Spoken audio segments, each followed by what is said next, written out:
Good morning, everybody. Welcome to the Impact Money Show. You're watching on your TVs in Texas and Louisiana, as well as joining around the world as we stream on all these other platforms like Rumble and Instagram and Facebook and YouTube and the rest of them. Very good to see you guys this morning. Of course, that was a very interesting video that we started with, made all by AI. I think my brother and I were going to get more into this AI making of videos. Pretty interesting. Well, there was a lot of truth in that video and all mixed in together. So we're 19 days out from the election. How do you guys think that it's going to turn out? Will we be able to have a fair election with the magic electronic voting machines and the mail-in ballots? I mean, I think that's the big question here. Will we be able to have a fair tally count? Bitcoin right now is pumping. So is gold. Oil is falling. And quite a few other things. We'll have, of course, the great Matt Dixon will be on shortly with the Market Watch report. We're going to talk about that. I did want to show you this as well. This is a computer programmer, and he coded the magic electronic voting machines. This is back in 2006. Listen to this.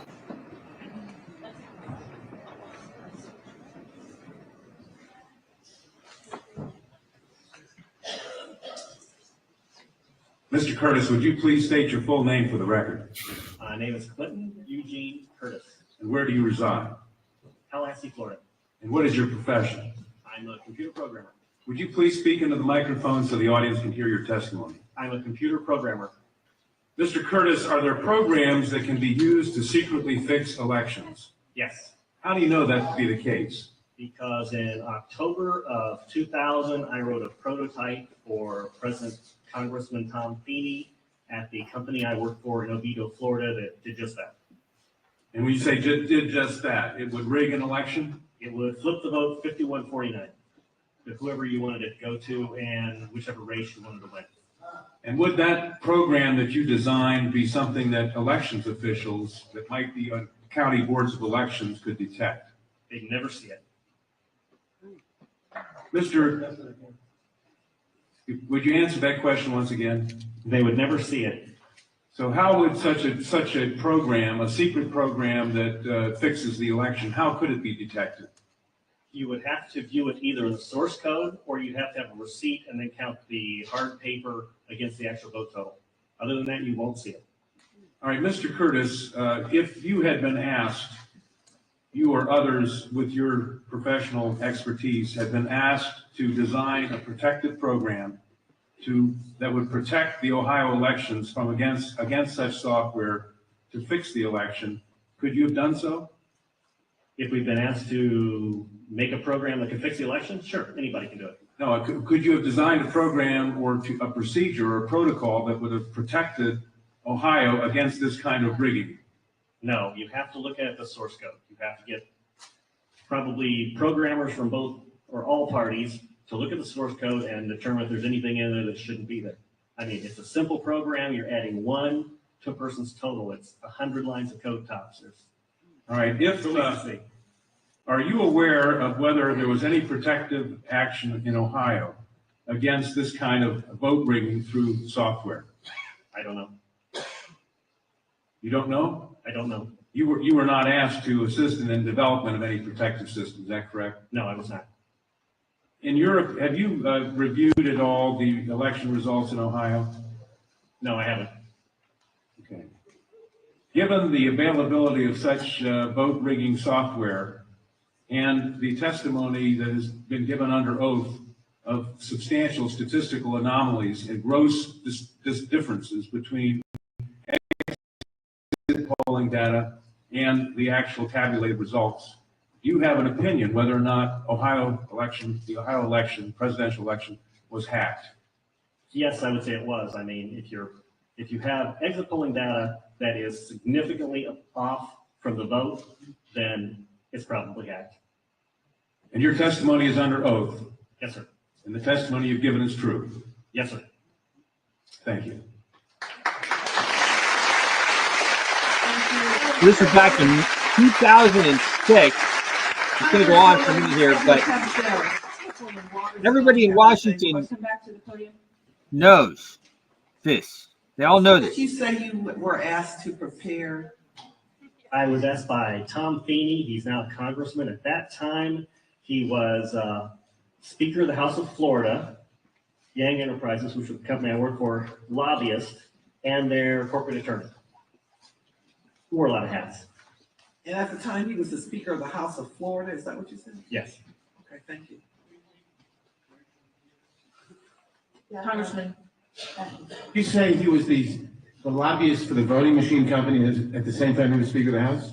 I don't know what the voting machine company is. He was a lobbyist for Yang Enterprises. We had NASA contracts And Yang Enterprises did what? Computers? computers. Okay, and he was your lobbyist, your He was country's the lobbyist. lobbyist for that company, yes. And he asked you to design a code to rig an election Yes, while he was Speaker of the Florida House. yes, This was during or previous to the 2000 election? yes, October into September. And did he ever express why he wanted a code to rig an election? No, I immediately assumed that they were trying to keep you guys from cheating. So, so I wrote up the documentation of what you would look for in the source code, how you would make sure that you didn't get, taken advantage of, make sure that all voting machines had receipts, because that way you could back count the ones that looked a little funny. And I handed it. By receipts, you mean a paper trail? Yes, paper trail. And I handed that in to Mrs. Yang and said, here's your report, here's your program. And she said, you don't understand, we need to hide the fraud in the source code. Hide the fraud, not reveal the fraud. Not reveal the fraud, because it's needed to control the vote in South Florida, was what she said. That's what she said. That's To your knowledge, was this used? I have no idea. I was ready to leave. So I retired and left the company. Your testimony a moment ago, I think you said just before you left and answered the Congresswoman Tubbs Jones' question, would you just repeat what you said in terms of the exit polls? Oh, the exit polls should not be significantly different than the vote. And if they were, you would conclude what? I would conclude someone's playing with the vote. Not with the exit polls? That's possible too. Okay, I was gonna ask why. Something is definitely skewed. Something is skewed in one or the other about. Right. To select which one, you'd have to see where the problem is. Let me ask you one further question. Assuming for the moment that such software, that's what you call it, such software to rig a vote was used in one or more machines in Ohio or in Florida, could you today detect that if you look at the source code? If you could get the machines and they have not been patched yet, I mean, once they get in and touch them, anything can happen. You can also set timers to that, but then you see the timers. Then you'd have to take those machines, decompile them, which I couldn't do, but possibly a Microsoft, an MIT, something could do. You might be able to see it. You might. Not necessarily. Depends on how good they are at destroying what they had. So this was from 2006. I bring it up. I have it. It's on my X account. I'll go ahead and repost it. Obviously, it's on this broadcast as well.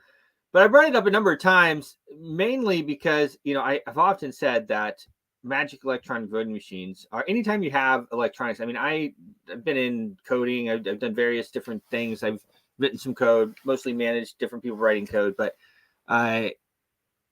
if you have a magic electronic voting machine, they don't have them for no reason, folks. You have a magic electronic voting machine to make sure that you have control.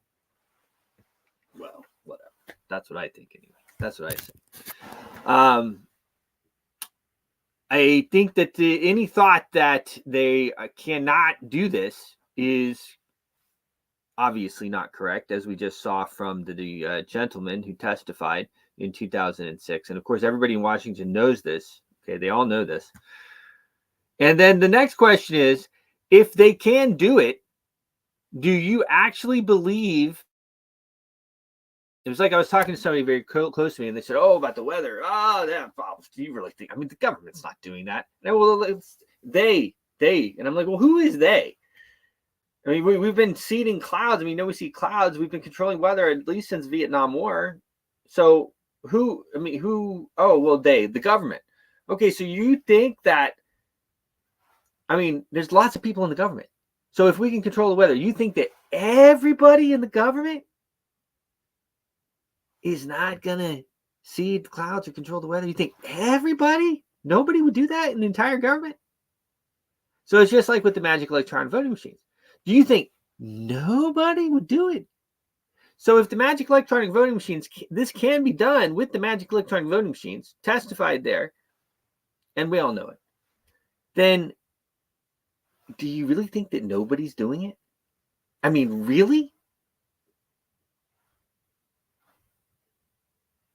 Republicans have done nothing to get rid of the electronic voting machines. As a matter of fact, I really pushed for Mike Lindell to be the RNC chair, and most of the Republican Party laughed at me. Couldn't believe I would bring that up. And he's the only one with a plan to get off the magic electronic voting machines. All right, let's talk the markets. The markets are doing pretty well right now. They're looking pretty nice. I have the Market Watch report here with the great Matt Dixon, Sir Matt the Great. You have a recorded version of it here. Let me go. Boom. Here we go. Pretty interesting. Viewers. It's going to be a fairly short one today. Unfortunately, I've got to head away to meetings, but it's been a big move. We've had some big moves on the crypto market and the risk asset markets. Been really positive, and there's a lot of interesting narratives behind it. I mean, I understand that Trump is now forging back into the lead, and there seems to be some correlation between that and the market. So maybe that's maybe there's something in that. I'm not really sure. Bruce would be far better to comment on that, and I'm sure he will. But there's been a number of other things. Obviously, sentiment is quite important, and I'm just sharing here Fear and Greed Index. I posted it on X, and I noticed we're in a fairly high greed situation. We can certainly go higher, but when we look at the charts, we'll see where I think we're potentially at. But you've got to be cautious, because when you get to extreme readings, both fear or greed, extreme readings, then it tends to be a counterintuitive indicator. So extreme greed signals that there's likely to be a turnaround. It means that everybody is already long in the market, and really they can only potentially turn short, and it would mean a potential sell-off in the market. But these readings are by no means extreme at the moment. There is room for higher, but we need to see. There's a lot of positives out there, really. I mean, there has been generally quite positive sentiment. And as we can see here, not overly positive, but that's actually a good sign. And it means, that's, I think, what's driven the market higher. We've also had some signals out from the Fed and from economic indicators showing us that maybe another rate cut is on the cards.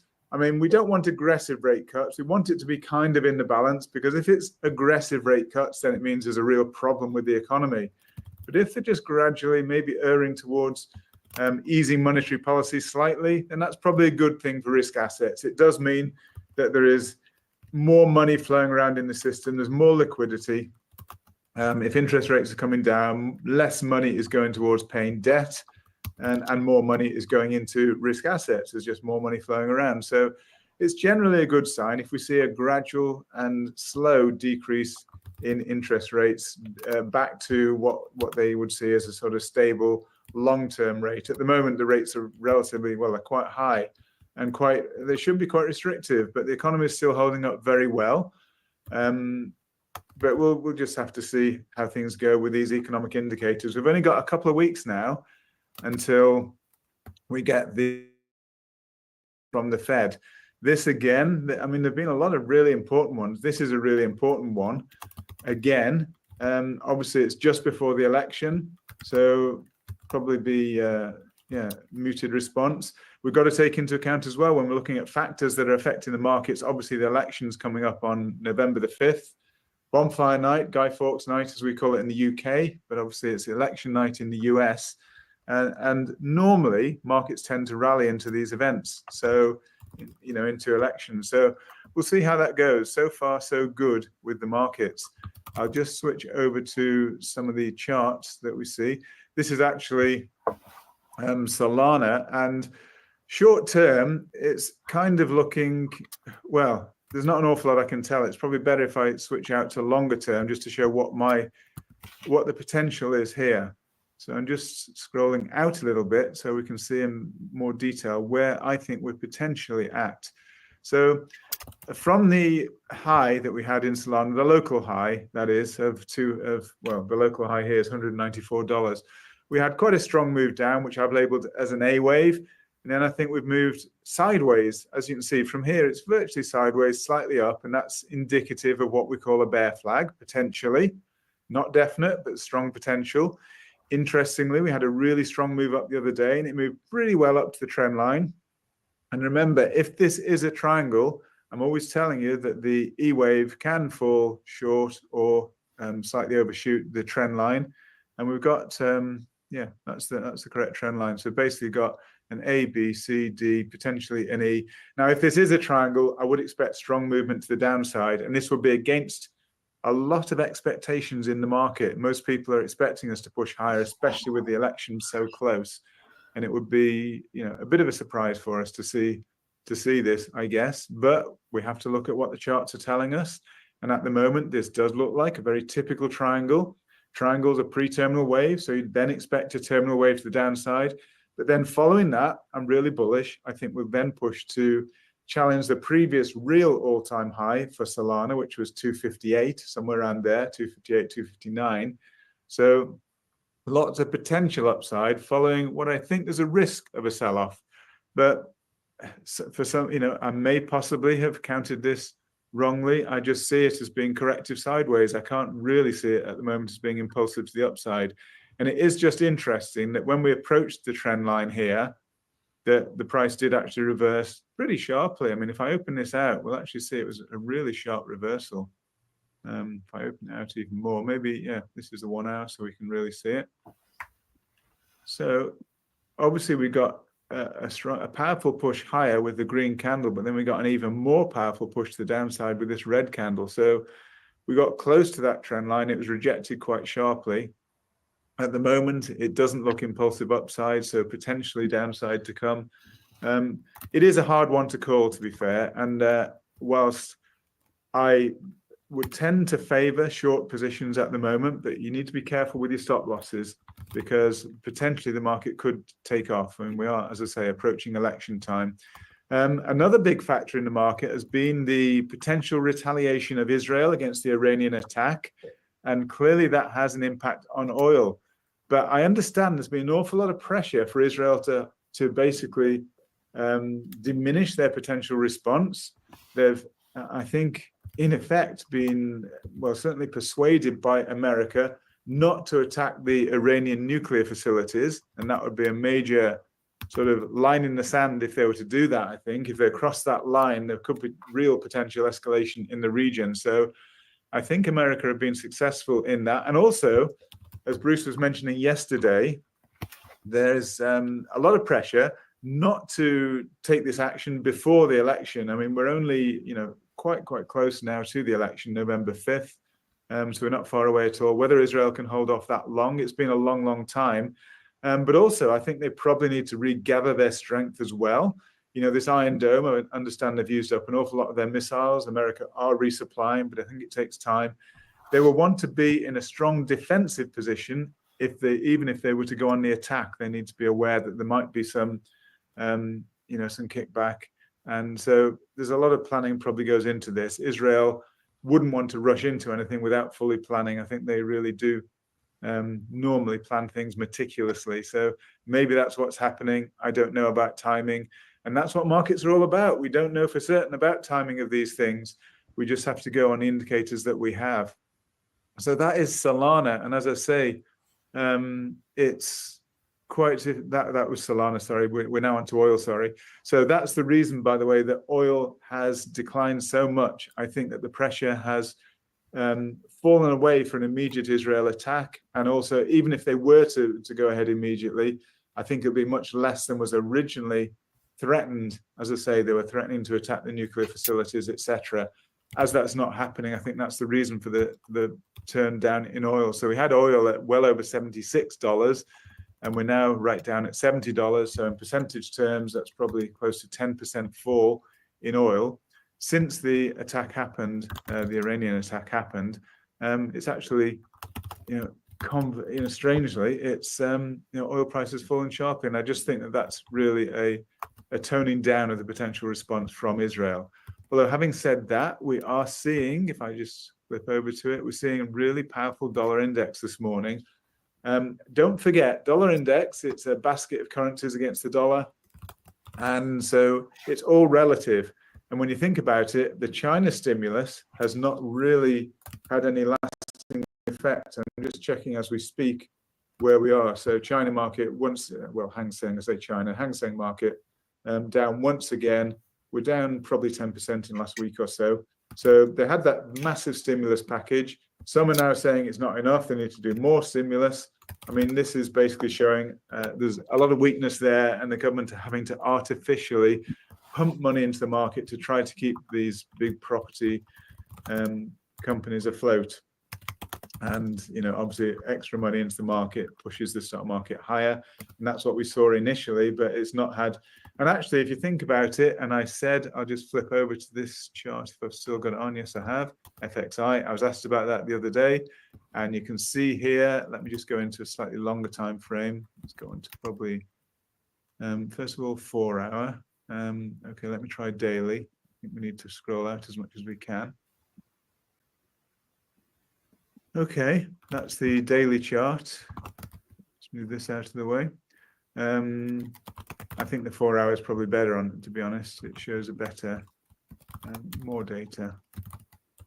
So the 4 hour basically is showing us that we had, it's not precisely lined up, that's why I didn't like it, but it is still showing us that we have hidden bearish divergence. And I mentioned this on the show when I was asked about the FXI. I'll scroll out even more to find where that divergence started. A little bit annoying, but there it is. Okay, so we'd have to check the alignment here. Okay, the alignment is actually to this peak here. That's actually the very peak in the market there. And then the alignment here, again, it's perfect alignment there. So we probably need to move that up slightly. But anyway, we can clearly see anyway that actually we've got lower highs in price and we've got higher highs in corresponding RSI over quite a long term, but it is a powerful indicator. And I did say at the time that probably following that amazing stimulus that we had, we got the pump in price. I said this hidden bearish divergence is telling us of a likely reversal in price. And it has been a pretty serious reversal. If you look at it, I mean, we came there from 37, we're now at 31. That's probably an 18% fall from the peak. And that was shown by our hidden bearish divergence indicator, among other things. I mean, we've got a nice 3-wave move to the upside there, which is telling us a corrective move to the upside. And in the larger time frame, it's potentially a WXY correction. So potentially lower to go. So this is why I've got a bearish slant to the markets. I'm a little bit concerned about where we are. We even got a fairly big turnaround in SPX. Just have a look here. We got a pretty big turnaround yesterday. And whilst I still think there's more highs to come, like with Bitcoin, there's a new all-time high to come. SPX keeps flirting with all-time highs, making new all-time highs even. We've had a bit of a pullback. We may get a slightly deeper pullback. I think we will get another all-time high at some point. But in the short term, I think there's just room for a potential deeper correction than we're currently looking at. Same across the board, really. And if we jump into Bitcoin now, here's Bitcoin. And again, it's just a potential triangle here. So let me just see again, scroll out where we're at. So if I'll scroll out even more, just to try to show where we're at. So potentially from the all-time high that we had back here, of 73,000. I think we've had an ABW. So we had basically the flagpole here. This is another potential bull.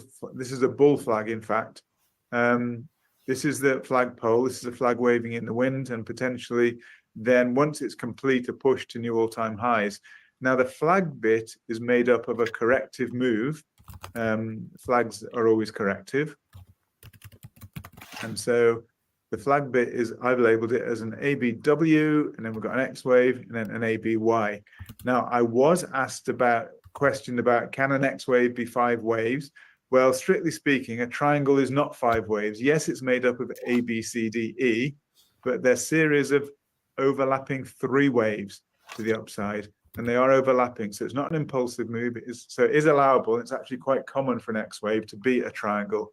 So this is a fair possibility that we've got a W working on X wave triangle and then ABY to the downside. So potentially quite a bit of downside to come. And that would, although I know what Bruce is saying, that maybe it won't happen before the election, I don't know.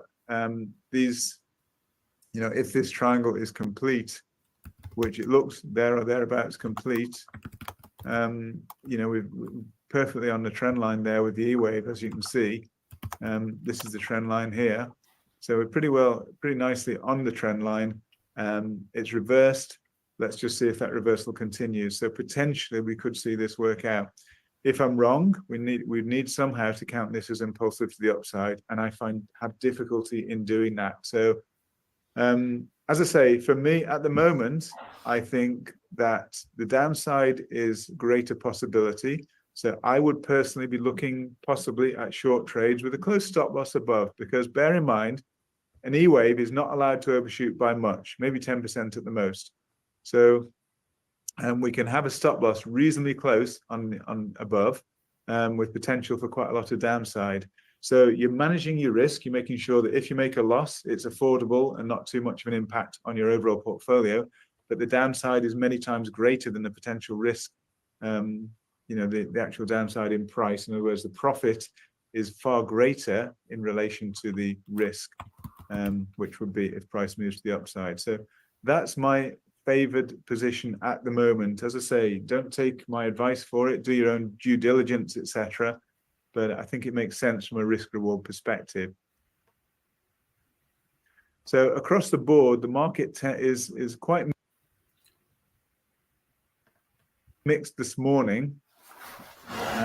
Across the board, we are seeing generally quite negative. The only one, gold is again, it's actually been performing really well. It's just approaching all-time highs yet again. And we did say this was some kind of ABC move down, most likely. So we said new all-time highs are coming.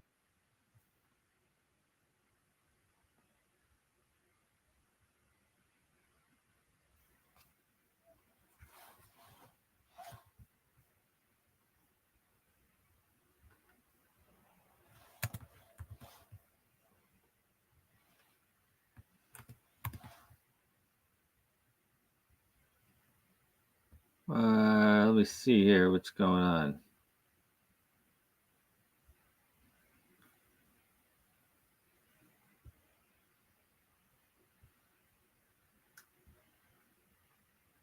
I opened up I was looking at a chart, and I seem to have upset my computer here. Let's see here. Let me reload this. Good morning, Bruce. SPX keeps flirting with all-time high here. This is another widget with potential for quite a lot. That's my favored position at time highs are coming. This is on this short time frame, just on the 4 hour. On longer time frames, we still have new highs to come for gold. So I know Bruce is always really keen on gold and precious metals, and I think it's been well justified, and he's been speaking about it for a year now. And it's, paid off really, really well. Gold has performed, looking as though it's going to continue to perform. When we talked about dollar index and about it all being relative, just look at the pound against the dollar here. Serious move there to the downside. So the UK economy is showing serious signs of weakness at the moment, and so the pound is selling off. So they're more likely to drop interest rates again in the UK. So when you think about it, the pound is obviously part of the basket that's within the dollar index. So when you see a big dump on the pound, as we're seeing here, massive fall on the pound, that reflects ineffectively a stronger dollar comparatively, and that's why we're seeing dollar index pushing higher. One of the reasons, but we also saw China is weak, Europe is weak, America is actually the best of the bunch at the moment, and that's why the US dollar is showing strong against the other currencies. But if we continue to see continued strength in US dollar, it will start to become a problem for the economy, because strong dollar just means that it's a drag on the economy effectively, and so you don't want to see the dollar too strong. The Americans don't want to see the dollar too strong because it's a bit of a drag on the economy, and it's actually doing part of the job of interest rates. So maybe the Fed are okay with it to kind of put some brakes on economic growth, because they are still worried about inflation. Don't forget, inflation's still way above target. So that's pretty much it for today. Fairly short one. Hope it helps. Please let me know. Please feedback through Bruce. Anything you want me to cover, any particular economic subjects you want me to cover, any particular tokens, any particular assets. I'm happy to delve into anything. I enjoy doing these shows. Thank you so much for listening. Catch up soon. Bye for now. Well, we really enjoy you, Matt Dixon, doing the shows too. I love the charting. So I have been trading for a long time, and Matt and I have been doing this show for the last year, and I have to admit that there have been times when I've had some really, really good runs, but there's a lot of luck in that. I have traded more consistently good trades during this time working with Matt than ever in my career. And he's very risk adverse. Once you have a good trade, you set yourself up to keep that good trade. You trade you trade for the long moves. You trade when you really, really think that you can win, and that's how you do it, guys. That's how you make the money. So we've been flirting and talking, and I know about ways for other people to get involved and start trading with us. One of the ways, though, is just listen to what we say on the show. But we'll have more of that stuff coming up. There is let's see here. So that was pretty interesting. Now, one of the things that he talked about, guys, was that, well, there's two things I want to bring up. One of them is that when everybody's long the market, or when everybody's short the market, then it kind of only has one way to go. And so that's where you really have to be careful. But we're not in extreme greed yet, right? We're in greed, but we're not in extreme greed. So the market, and as well, when you're in greed, there's another thing that he said that's very important. When you're in greed, markets are irrational. And, the famous saying that the markets can stay irrational longer than you can stay solvent. So you got to trade really carefully, put your stop losses in, don't gamble more than you can move. But if everybody's already long, if everybody's already got their long positions, then they're not buying at the top normally. Or if they're all short, they're not buying or shorting at the bottom, right? So then the market can only go one way. Now, not saying that it can't go up considerably from here, because it absolutely can. But I, as well as Matt, are both more looking at short positions. I feel like, of course, Israel hasn't done really much yet. They did just carpet bomb part of Lebanon during the show here, but they're waiting on more weaponry. I mean, they're saying, this, that, and the other, but they're just kind of waiting on more weaponry that you and me pay for so that they can go bomb some more people. But until when they do, and when they bomb Iran, Iran's going to respond. And that, I think, is probably going to be the shakeup that we're expecting. Probably. Will that happen before the election? I don't know. If it doesn't happen before the election and this continues up, but again, if everybody's already in the market long, we'll see. But you have big guys like Saylor basically pumped the market from whatever it was to 30,000 almost by himself a couple of years ago, maybe a couple of times actually. So when you have someone like that comes in, or a big group like that comes in, things can stay irrational longer than you can stay solvent. So trade smart, okay? Trade smart. That's really important. So I did have, and I just wanted to look at this, and this made my computer freak out a second ago. So I'm going to try to look at it in another browser here, just so I can see if I can look at it. There is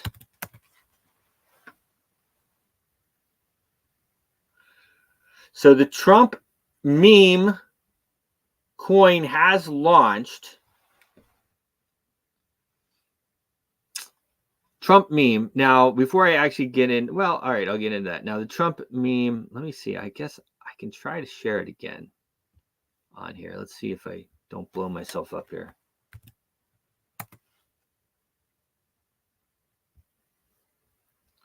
Let's see if I can do this. Seem to be taking a lot of resources. Let me close it in my other tab here. Now, these memes are, these are highly speculative, as I always say, but you can make a lot of money on them. I just want to show you the chart here. So this right here is meme. This is the Trump meme. Okay, just launched. Of course, I talked about it. It's launching during our show. You can see here what we have going on. We have currently, and it just launched 6 a.m. right here. It launched. Okay, now this is on Ethereum. Okay, so far we've gone up 67%. We have 474,000 in liquidity, which is impressive. And we're at a $420,000 market cap. Now, it does not appear that this liquidity is locked. Okay. So really, I'm not seeing a locked symbol on that. Doesn't mean that it's bad. Okay. But that is worth looking at. We do have an external call here under the issues here, and we have no issue. 0 of 100 on the token sniffer. So pretty interesting here. We got it. It has launched. Now this, after Trump's launch yesterday, meme, what was it? TrumpMeme.net, I think. There it is. So this is the website, TrumpMeme.net. We have different types of deals that we do, of course, to promote these and work partnerships. Okay, promote, I guess, is the wrong probably word. We have different partnerships with this one, and they've reached out to us to get the word out. Here it is, the Trump meme. All right, you just saw the charts. I'll pull that up here again. 474,000 in liquidity is what you want to see on something like this. I don't see the locked symbol, so I'm not sure why that is. Let's go to Dex Tools and see if we get something else. Dex Tools IO. And this is the Trump meme. Of course, Trump launched his own token, I guess, last night, which was kind of interesting. Trump meme.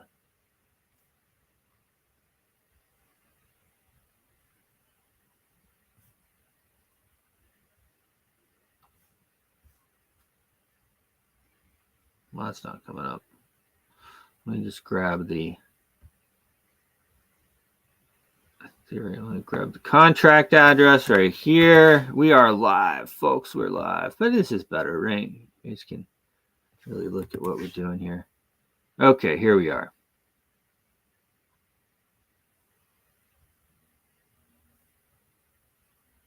Okay.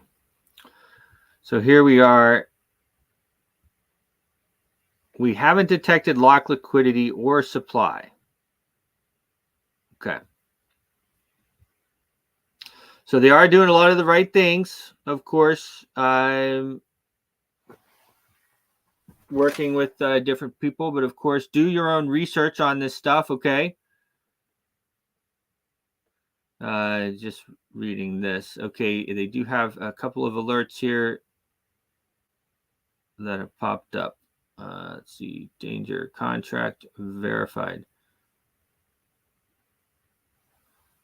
Honeypot says it's not verified there.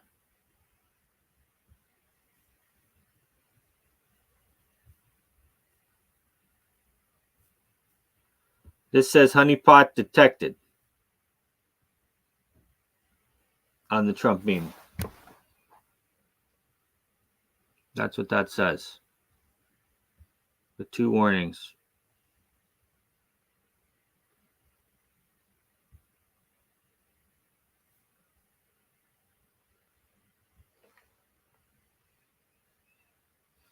Well, that's not looking good, guys. A very high amount of users cannot sell their tokens. This is likely a honeypot. That's what it says. Look back here at the... All right. Well,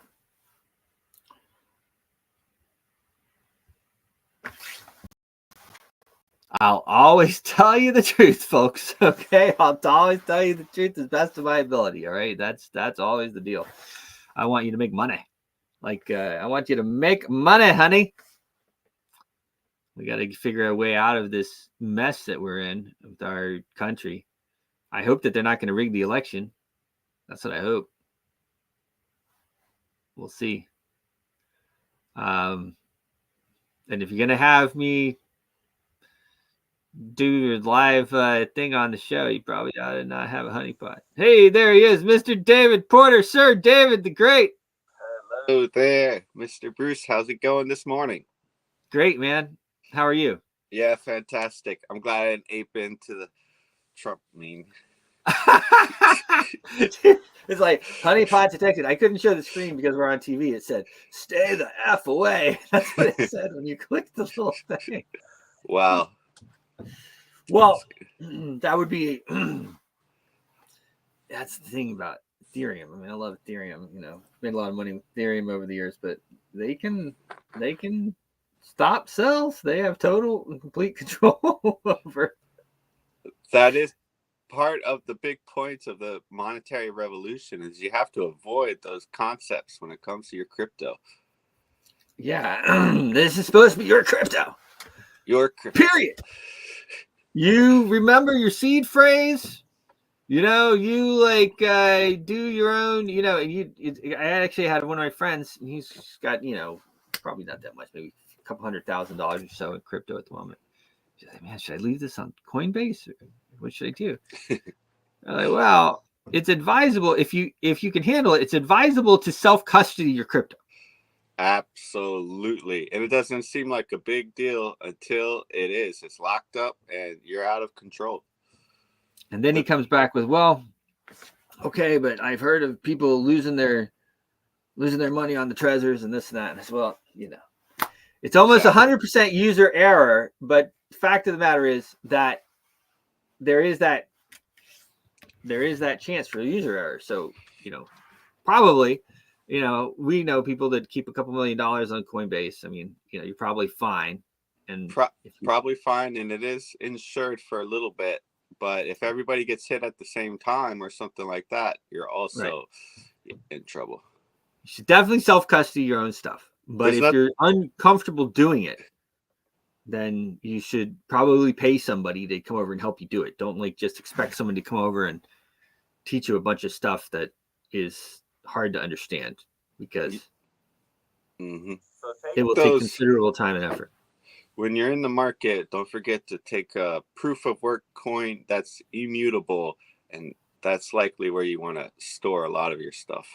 You need a proof of work coin that is immutable, unseizable, unfreezable, that nobody can take. Exactly. Even if they want to take it, they're like, "Give me your coins," and you're like, "No." A lot of these technologies are all very useful. They're all very cool, and really, they're going to be used a lot. But the concept of immutability is really the core essence of the monetary revolution. It's the core essence of the monetary revolution. It's one of the reasons why with Global Boost, we all know, everybody knows involved, not the hugest market, not the biggest market cap at the moment, but everybody knows involved that it's just so important. You can now inscribe things with the latest update. You can inscribe things on the blockchain, and they never go away.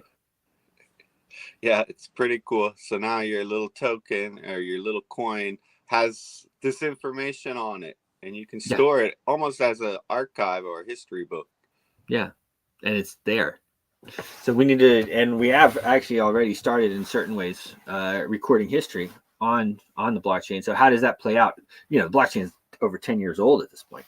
How does that play out over the next 10 years, 5-10 years, remains to be seen. But yeah, pretty interesting. The markets are pumping. Matt, good old Matt, he says, if everybody's long, there's only one way to go. But at the same time, he said two or three very important things. That was one of them. And of course, the other thing is that, markets are irrational. That's what I said. Markets are irrational, and markets can stay irrational longer than you can stay solvent. So trade smart, lose your stop loss, use your stop losses. You get into profit, move your stop loss into profit. Here's the thing, and this is how I've started to make more good trades than I used to make. And that's the name of the game. Is when I get into profit, if I get comfortably into profit, I move my stop loss into a little bit of profit, and it hits the stop loss sometimes, but at least I made a little bit of profit, and then I can move my entry somewhere, and maybe I move it one way or the other. Big deal, right? You end up kind of winning on that a decent amount of times too. So trade smart. Absolutely, you got to utilize the tools that they give you. Yeah. To utilize tools they give us. So I know we have I had a good call yesterday with our friends over at Sulky. The purple dog. The purple dog, Sulky the dog. This one, they are, first of all, nice guy. Really nice guy. It's a community takeover of this token, of this coin. And I'll just pop them up here on the website. So it's a community takeover. It's like, kind of skidding across the bottom right now. It pumped up as David and I became involved. Everybody got excited, and the thing went like 4x. And then it kind of you had a bunch of people sell.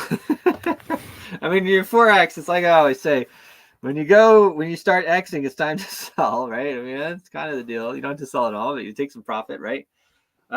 So then you have a coin in the community that are, they're a little bit probably scared. They got, the developer left, it went all the way down now, but this guy is working it.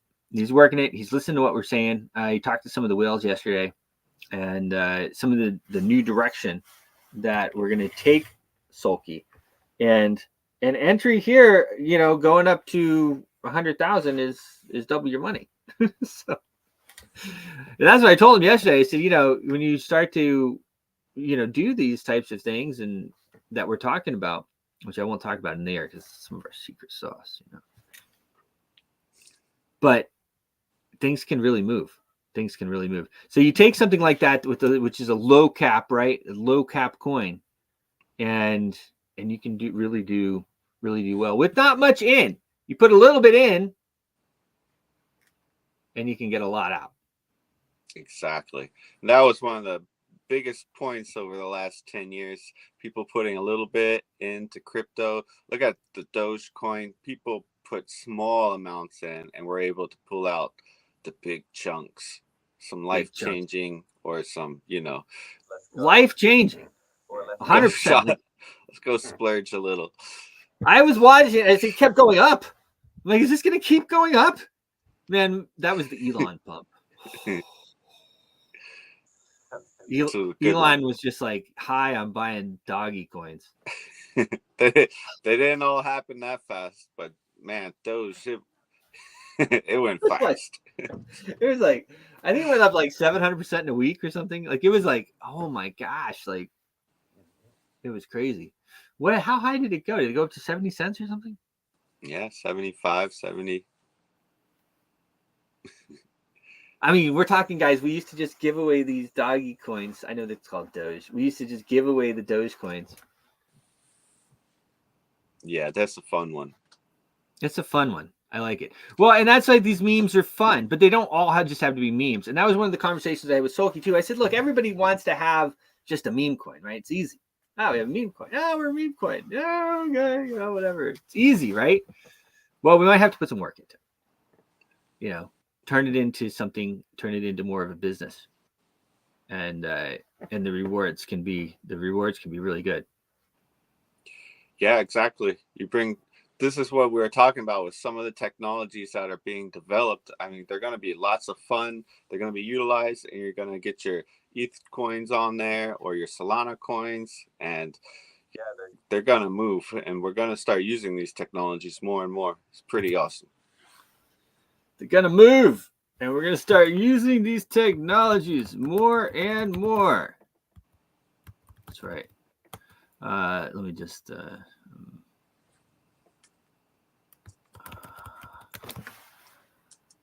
I feel like now I need to...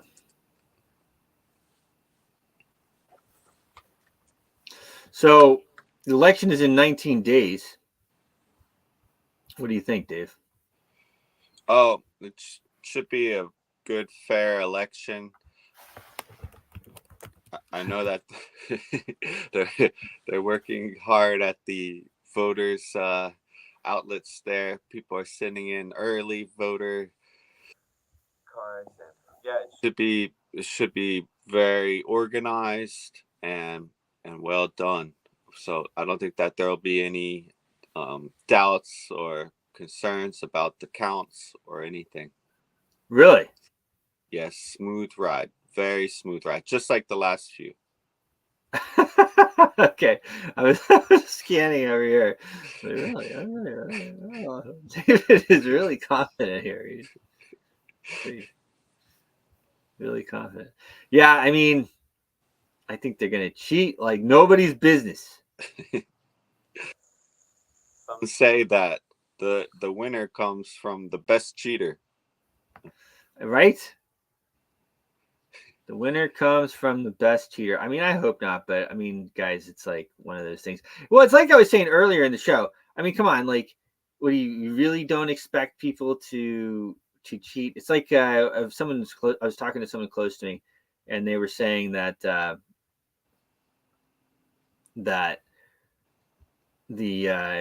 oh, well, can you believe that the Republicans, they think that people are controlling the weather? Can you believe that? And I was like, come on, like we were controlling the weather back in Vietnam.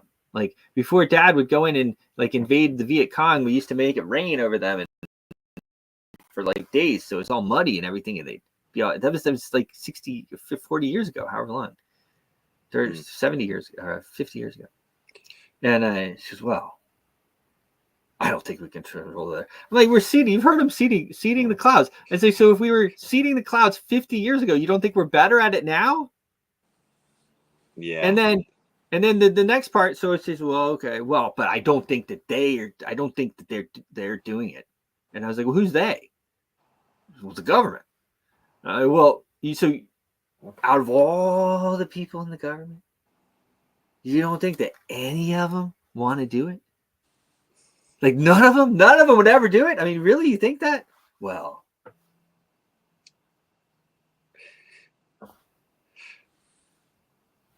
I mean, if the technology is there, of course they're doing it, and that's the situation that we're in with the magic electronic voting machines. Yeah, exactly. If the It's technology is there, of course they're doing it. yeah, true. And you see it. You can't miss the clouds, the trails in the Oh sky. yeah, So man. that And then we have a that nice haze. that is controlling the weather. That is controlling the weather. This summer, we hardly got any rain. It doesn't rain here anymore. It rains like kind of when they want it to. They're like, okay, we need rain. And so it'll rain for a few days. But then it won't rain. They want to make sure the slaves can all go to work. One thing that I found interesting was a young guy said, I remember back in the day when the Republican and the Democratic Party, they voted differently, but then they would work together. And I realized, I'm like, well, actually, the parties are almost merging and we are working together. And you have a separate party running the other side here. It's like crazy.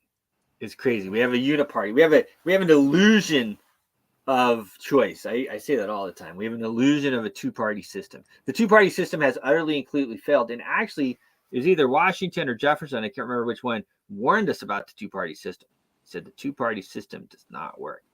And of course, we have, this guy right here. He told us everybody has an APAC guy. He told us everybody has an APAC guy. So APAC just basically buys off everybody and they'll vote for whatever. If they don't, they get out of line. It's like online on X, you'd say something against APAC and you have like people coming on and saying, oh, you're a bad guy and blah blah blah, and this is bad, you shouldn't do this. Well, it has a bit of an effect because you just don't want to deal with the BS. Like, who wants to deal with that? No, it hits you where it hurts. You don't want to deal with it. So you're like, all right, whatever, Everybody might think it, but so that's like having an APAC guy. So you're in Congress, and if you should vote for this bill, but if you do, your APAC guy is going to call. He's going to tell you that you're anti, what. No expression of opinion about that. Smart man. Anyway, it has utterly and completely failed. It will be interesting. If the cartel wants Trump to win, he'll win, I think. But I think they want him to win. It's like he's still here kicking it, and man, the guy doesn't slow down. They must want him in. He doesn't slow down. What is he, like 78 years old? Comes dancing down the thing, right? Yeah, he's pretty cool. He's a cool guy. He is. He's the Trump. He's Trump. Maybe he's gonna pump that coin that came out. Yeah, let's look at that. I wanted to look at that. His new coin. It's kind of a bit of a flop at the start, I will say. The real Donald. But you know why? It was kind of a flop. I mean, I don't know. Let's look at how much they've sold so far. But you know why it's a flop, or was kind of a flop, is because you can't sell them. They're impossible to transfer. You can't sell them. You can't send them anywhere. They're like, man, maybe one day you'll be able to, but this is a governance token. You can't sell it. You can't transfer it. I was skeptical of his advisors, and I don't know. I think they're proving me right here. I mean, well, it's just so funny because you have guys like us who have been in crypto since the beginning. And, they don't come to us. Oh, no. They go to some unknown people. I've never heard of any of them. Some kid in Canada. I mean, they're probably nice people, but like, what are you guys doing? You're really going to sell everybody a token that you can't transfer? Now, this is the first funny part. The link that Trump put up and never changed is it gives a 500 internal server error.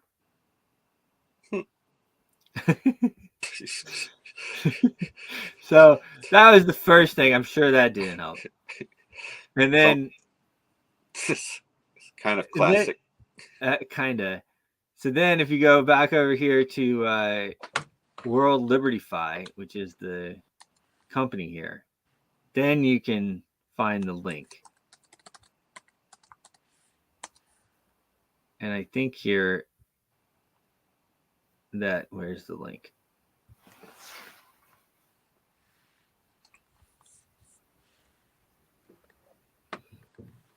That was October 4th. Where's the link? I was on the link. Did they take away the link? That's weird. The link was here last night. Let me see if it's saved in my my history. Probably is. World Liberty Fi. It's worth looking at because, I mean, I had my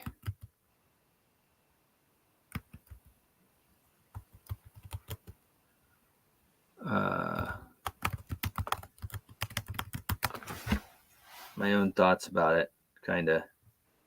I mean, launching a token 19 days before the election.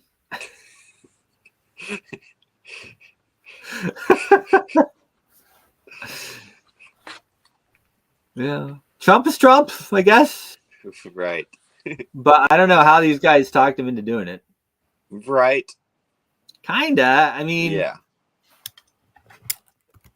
World Liberty. I don't know. I guess it didn't save it. That's unfortunate. Anyway, so it is interesting that the link is not up here anymore. But as of last night, when I looked, they had sold like 5 million or 10 million out of like 300 million that they were pushing for. Yeah, it's pretty good anytime you sell 1 million of something. So it's almost considered a success. I hear you.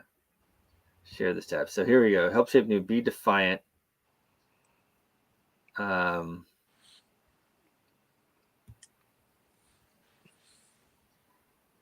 We'll just say I live outside the U.S. for whatever. All right, whatever. Anyway, I'm overlooking for it. You can't transfer it. So again, unless you just want to buy something and that it has it's a governance token, you'll have some voting rights, I guess, for some future endeavor. I don't know if I would recommend if you want to do it and you want to support Trump that way, then by all means get yourself some World Liberty token. But just know that you can't sell it.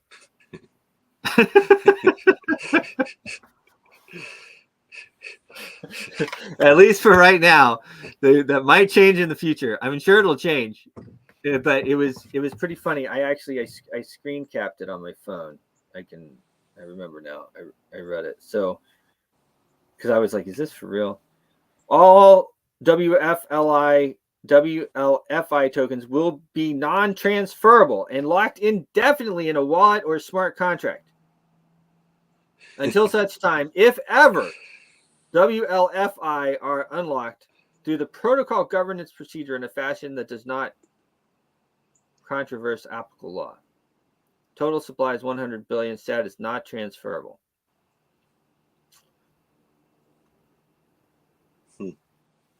Yeah, and then there's some other stuff. Anyway, yeah. All right. Well, I'm gonna. I gotta run. But one token. There's some token that you can transfer, and that's Sulky, right? You can transfer Sulky. Absolutely. And you can transfer those as much as you want. You can transfer those as much as you want. And pretty much all the other ones. But you do have to be careful. Like we saw on air, you have to be careful of these new tokens that launch because a lot of times that will happen. They will they will lock those coins so that you can't sell them. Yeah, that's a good catch. Yeah. Anyway, all right, brother man, you are the man. Cheers. Have a great day. Yeah, you too. Cheers. Your voice is powerful. When combined with social engagement, it's a force for change. Decentralized media paired with free speech is the catalyst for an empowered world and a unified, invaluable ecosystem. Join Global Boost, become a champion of free speech, and help to reshape the future of media.